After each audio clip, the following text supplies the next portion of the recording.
आज मैं आपको एक सच्ची घटना बताता हूं। मेरे एक मित्र हैं, बड़े सीनियर पोजीशन में है एक कंपनी में। उन्होंने मुझे फ़ोन किया, बोला मिलना चाहते हैं मुझसे। मैंने कहा बहुत अच्छी बात है, बताओ कब मिलना है। उसने कहा नहीं, कहीं और नहीं, तेरी ही सिटी में आ रहा हूं, वहीं पर हमारी कंपनी का एग्जीबिशन लगा हुआ है, उसमें मुझे आना है। मेरे पास पूरे दिन का समय है, बाहर ही कहीं मिलेंगे जहां एग्जीबिशन लगा है वहीं के आसपास। पूरा दिन तेरे साथ गुजारूंगा और खूब मस्ती करेंगे, पुरानी यादें ताज़ा करेंगे। मैंने कहा इससे अच्छा और क्या हो सकता है, मैं अभी बहुत महीनों से, बहुत वर्षों से तुमसे मिलना चाहता था। वो आए और मिलने का जहाँ समय तय था हम मिले। उन्होंने कहा बस मुझे 5 मिनट का टाइम दे दे, मुझे अपनी टीम को कुछ गाइड करना है, बस गाइड करके मैं पूरा दिन फ्री हूँ, तेरे साथ रहूँगा और कोई काम नहीं है मेरे पास। मैंने कहा बहुत अच्छी बात है, 5 मिनट तुम ले लो। और मैं साइड में खड़ा हो गया, अपनी टीम को लेकर के थोड़ा दूसरी तरफ गए और उनको समझाने लगे। 5-6 लोगों की टीम थी जिनको कुछ चीज़ें समझा रहे थे। मैं ऑब्जर्व कर रहा था हो क्या रहा है वहाँ पर। इसी बीच में एक छोटा बच्चा जो भिखारी था, उम्र होगी कोई 9 से 10 साल, 11 साल के आसपास, बहुत टीनेज था उसका। उसने जाकर के उनसे भीख मांगना शुरू कर दिया मेरे फ्रेंड से। उन्होंने एक बार उसको धीरे से बोला, भाई जाओ बेटा जाओ यहाँ से, मेरे पास नहीं दूंगा। वो जाने वाला क्यों, उसने दोबारा कोशिश की, तिबारा कोशिश की। उन्होंने थोड़ी सी जगह अपनी बदल ली, थोड़ा और आगे शिफ्ट हो गए। वो बच्चा भी थोड़ा आगे शिफ्ट हो गया, मांगने लगा, बार बार मांगे, अब तो टच कर करके मांगे, बार बार इरिटेट करे, उनको बात ही ना करने दे अपनी टीम से। बार बार इतना ज़्यादा परेशान उन्होंने उसको किया, उस बच्चे ने, भीख मांगने वाले बच्चे ने, कि फाइनली वो अपना जेब तलाशने लगे, कहीं से कुछ पैसे निकल आए और मैं इसको दे करके इससे छुटकारा पाऊँ, अपनी बात कर पाऊँ अपनी टीम से। जैसे उन्होंने अपने जेब खंगालना शुरू किया, बाकी जो टीम के लोग थे वो लोग भी अपना खंगालने लगे, जल्दी से कुछ पैसे निकाल के सर को दे दें, नंबर बढ़ जाएंगे हमारे और इस बच्चे से छुटकारा पाएंगे हम लोग। उसी में से कि सब ने अपने अपने हाथ में कुछ कुछ कॉइन निकाल के दिया। उसमें से उन्होंने एक कॉइन रैंडमली उठाया और उस बच्चे को दे दिया। वो 10 रुपए का कॉइन था। उस बच्चे ने जैसे उस कॉइन को देखा वो चौंक गया, खुशी थी उसके मन में। छोटा बच्चा था, इतने सारे पैसे मिले उसको लगा चलो मजा आ गया। लेकर दौड़ा अपने कोने में, जैसा वहां बैठा करता था। मैंने देखा जा कह रहा है लड़का। गया उस कोने में अपने एक भाई के पास, उसका लगता है बड़ा भाई वहीं पर बैठा हुआ, तो वो भी यही काम करता था, भीख मांगने का। उसने जाकर के उसको कुछ न कुछ समझाया, कुछ न कुछ बताया और वो भाई भी जा करके वहाँ पहुँचने की तैयारी कर रहा था, क्योंकि उसको पता चल गया था उन लोगों को ये की पर्सन है, इससे मांगोगे मिलेगा, बाकियों से मांगोगे हो सकता है ना मिले, मगर ये देने से मना नहीं कर पाएगा, ये टाल नहीं पाएगा। और वो इतनी समझदारी से उसने इसका परिचय दिया। उसने किसी और से नहीं मांगा।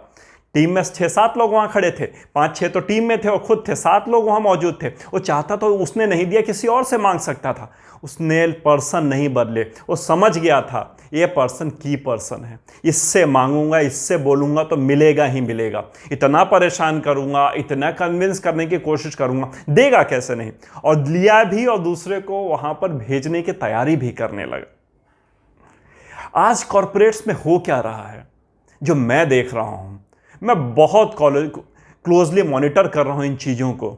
सेल्स को जब ट्रेनिंग दी जाती है, सेल्स से जब मैं बात करता हूं, बहुत सारी कंपनीज में लोगों से मिलता हूं, उनसे बातचीत करता हूं, बड़े ही छोटी छोटी बातों पर लेकर के वो लोग अपनी पीठ थपथपा रहे होते हैं और कहते हैं कि हमने ऐसा कर दिया, हमने वैसा कर दिया, ये प्रोजेक्ट हमें नहीं मिला सर, ओफ उसको मिल गया। मुझे बड़ा सुन करके अनईजी फील होता है इस तरह की बात सुन करके। कोई अगर इस तरह की बात मेरे सामने करे तो मुझे तो समझ नहीं आता कि किसी को और को कोई चीज़ मिल गई, आपको नहीं मिली, और क्यों नहीं मिली, और कैसे आप इजी फील कर सकते हैं। अगर मुझे जो चाहिए वो मुझे ही चाहिए, वो प्रोजेक्ट यदि मेरा है तो मैं ही लूँगा, किसी और को मिल ही नहीं सकता। यदि ये विश्वास से जाएंगे ना तो किसी और को प्रोजेक्ट मिल ही नहीं सकता, मिलेगा तो आपको ही मिलेगा।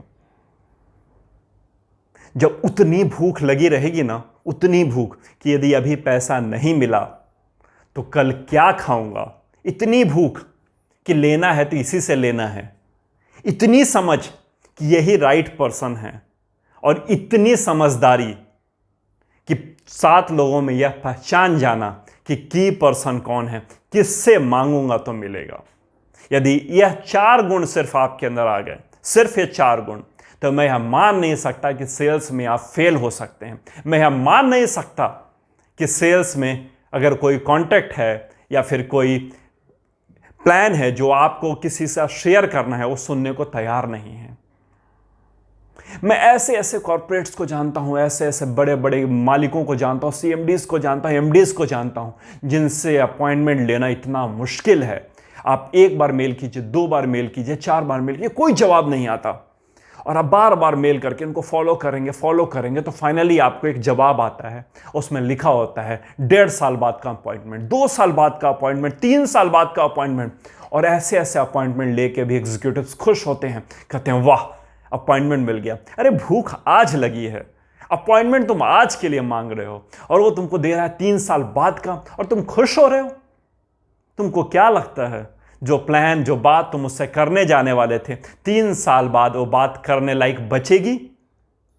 और बचेगी भी तो कोई और उससे उस समय तक बात नहीं करेगा। इतनी भूख लगी हो, इतनी भूख लगी हो उस चीज को पा लेने की, इतना प्यार करते हो आप अपने आप से, अपने ऑर्गेनाइजेशन से, अपने प्लान से, अपने बिजनेस आइडिया से, कि आपको कोई रोक नहीं सकता उस जगह तक पहुंचने से, यदि आप चाह लें तो। मैं ऐसे ऐसे लोगों को जानता हूं, बहुत पढ़े लिखे नहीं हैं, कंपनी से बहुत हायर पोजीशंस पे नहीं बैठे हुए हैं, मैं उनको पता है उन लोगों से मिलना कैसे है, इन मालिकों से मिलना कैसे है, सीएमडीज एमडीज से मिलना कैसे है। और लोग राइट पर्सन को अप्रोच करते हैं। मैंने देखा है, मैं पर्सनली देखा है, मैंने वो उनके सेक्रेटरी को अप्रोच करते हैं, उस जाकर के उन मैम को, सर को जाके कन्विंस करते हैं, अपनी बात रखते हैं, इतने पोलाइटली अपनी बात रखते हैं, इतने कन्विंसिंग तरीके से अपनी बात रखते हैं। कहते हैं मैम बस 5 मिनट दिलवा दो, सर के सिर्फ 2 मिनट दिलवा दो, 2 मिनट मतलब 2 मिनट, सिर्फ 120 सेकेंड। कई बार तो मैंने यहां तक सुना है मैम 15 सेकेंड दिलवा दो, यदि 15 सेकेंड में अपनी बात नहीं रख दी और अगले दिन का अपॉइंटमेंट नहीं ले लिया तो आगे आपको परेशान नहीं करूंगा। इन सेक्रेटरीज को पता होता है ये 15-15 minute, 10-10 minute, 2-2 minute, 1.5 minute, 1-1 minute, 30-30 second कहां उनके पास स्पेस है। और लिफ्ट में घुसा देती हैं साथ में, बता के सर सिर्फ 15 सेकंड लेगा आपका, और सीधे वो कंक्रीट अपने पॉइंट पे आते हैं और अपनी बात कह के कहते हैं सर अपॉइंटमेंट दे दीजिए, 20 मिनट सिर्फ लूंगा और आपको अपनी सारी बात रख दूंगा। मैंने देखा है, पर्सनली देखा है, और लोगों को मैंने इस तरह से कन्विंस करते हुए, इस तरह से उन्हें प्लान दिखाते हुए, बड़े लोगों से मिलते हुए देखा है। गाड़ियों में सेटिंग कर देते हैं कि यहां से, घर से लेकर के ऑफिस आने में 25 मिनट लगते हैं सर को, 20 मिनट का आपका टाइम है, इस जगह पे आपको गाड़ी में बैठाऊंगी और यहां आपको उतरना है। बता दिए तो ठीक है, नहीं बता पाए तो अगली बार अपॉइंटमेंट नहीं मिल पाएगा। एयरलाइंस के रास्ते पे बिठा देते हैं, फ्लाइट में बता देते हैं कि इस सीट पर सर बैठे हुए हैं और आपको इस फ्लाइट में बुकिंग करवा लीजिए, मैं 15 मिनट का टाइम आपको इस स्लॉट से इस स्लॉट के बीच में दिलवा दूंगी। लोग इस कदर एफर्ट कर रहे होते हैं, इस कदर एफर्ट कर रहे होते हैं एक एक अपॉइंटमेंट का, क्योंकि इन बड़े लोगों के एक एक सेकंड कीमती है। ये सबको पता है, मुझे भी पता है, आपको भी पता है। ये बातें मैं सिर्फ एक बात बताने के लिए कह रहा हूं, इतनी लंबी बात मैंने सिर्फ आपको एक बात समझाने के लिए की है।